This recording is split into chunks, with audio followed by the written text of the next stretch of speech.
தலைவர்களே, ஏறத்தாழ ஒரு 20 ஆண்டு காலம் கல்வித்துறையில் எனக்கு நேரடியான பங்கு உண்டு. அந்த வகையில் தமிழ்நாட்டில் இருக்கிற தனியார் கல்லூரியுடைய தாளாளர்கள், அதே போன்று சுயநிதி கல்லூரியுடைய கூட்டமைப்பில் இருக்கிற மாநில நிர்வாகிகள், அதை தொடர்ந்து கல்லூரியிலே பணியாற்றி கொண்டிருக்கிற பேராசிரியர்கள், முன்னாள் துணைவேந்தர்கள், 100க்கும் மேற்பட்டவர்கள் நேற்றைய தினம் இரவு முழுதும் எனக்கு தொலைபேசியிலே தொடர்பு கொண்டு தமிழ்நாட்டுடைய முதலமைச்சருக்கு எங்கள் சார்பாக நீங்கள் நன்றி சொல்லுங்கள் என்று தொடர்ந்து எனக்கு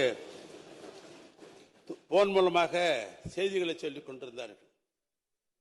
வரலாற்று சிறப்புமிக்க ஒரு தீர்ப்பை உச்சநீதிமன்றத்திலே இருந்து தமிழ்நாட்டு முதலமைச்சர் பெற்றிருக்கிறார்.